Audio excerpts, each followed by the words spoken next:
Welcome back to another Shadow of War news video. Thank you guys so much for the support on the first one. If you guys haven't checked it out, hit the top right hand corner card and it'll go ahead and take you to that one. A lot of people were wondering why the Shadow of War official YouTube channel, when it first showed the gameplay, actually had a Xbox logo before the gameplay. And the reason being why is because this is going to be an Xbox Play Anywhere title. Meaning if you buy it on the Windows 10 store on your computer, you can then, or the Microsoft store on your computer, you can then play it on your console as well. And if you buy it on your console, you can play it on your computer as well. So that is why it had the Xbox logo before the gameplay. Without further ado, let's jump into the first topic, which is legendary war chiefs and legendary overlords will drop legendary loot and legendary gear sets. This has been confirmed by the developer. Now we're not actually sure if they will drop higher gear loot sets or gear loot sets that are the exact same level as the overlord, or maybe in your level or something like that. That has not been confirmed yet. Going on to the next thing, which is level limit. There has not been confirmed a level limit in the game as of yet. There's no confirmation, although my suggestion and my theory would be we noticed that the fortress level was level like 200 that he took on or something like that. That is just a fortress level. As far as individual overlords, war chiefs, and orcs go, we are not sure. My guess would be probably like level 100, power level 100 would be the maximum in my personal opinion, because Talion in the gameplay is like level 45 or 50, somewhere in there, 40s and 50s. So going on to the third thing, which is like the number one thing that was being asked in the live streams, which is, can you walk between the regions? The answer of this is no. You have to fast travel between them. If you guys take a look in the top link in the description of the gameplay, you guys will notice there is 5 regions. Each of those 5 regions you must fast travel to. You do not walk to them. The next question is, fortresses and strongholds can be done solo. You can solo them without your army whatsoever. You don't have to prepare. You could just go in straight up, no army if you want to do that, although it's going to be very difficult if you encounter what they encountered in the gameplay, which is a necromancer who has the curse where he can disable your power of your ring. That's going to be very difficult. Going on to the next thing, your army and bodyguards can be sent on missions. Now I'm not exactly sure. They said they used it as an example, like if you have an assassin bodyguard, he can be sent to assassinate another Orc, different things like that, but I'm not sure if it's going to work out in a sense that if you guys have played the new Mass Effect Andromeda, there is essentially a strike team like little thing where you send your strike teams on missions and they basically bring you back resources. I don't know if it's going to work like that or not, or maybe if it'll be like power struggles like in the first one. The next one is, will there be microtransactions? Now, asked in the live stream was, will war chests be bought via microtransactions?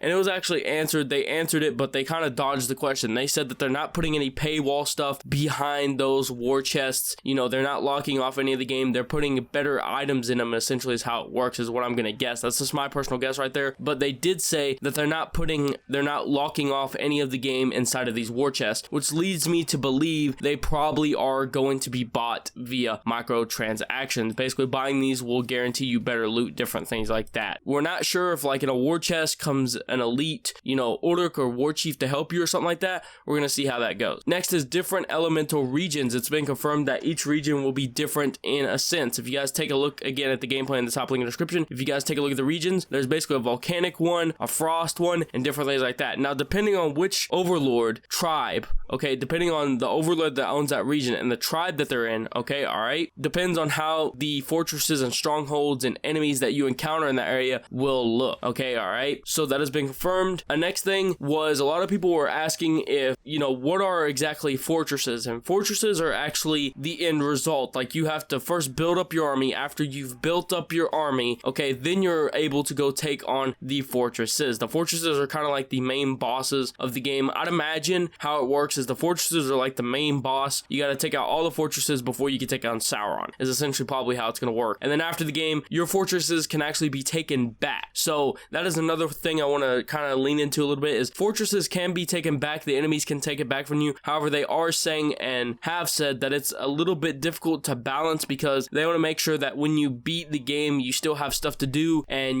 they want to make sure that they attack frequently, but not too frequently. But your fortresses can be taken back. Going on to the next thing, mass branded minion orcs. This counts as not war chiefs or overlords or anything like that, but little minion orcs that are unnamed and not in the Nemesis system yet can actually be mass branded. So overall, that is all the news that I have for you guys as of right now. If you guys want more Shadow of War news, go ahead and hit that subscribe button below, and every time there is new news about the game, I will be releasing a video. I hope you guys enjoy it. So excited for this game, and I'll see you guys next time.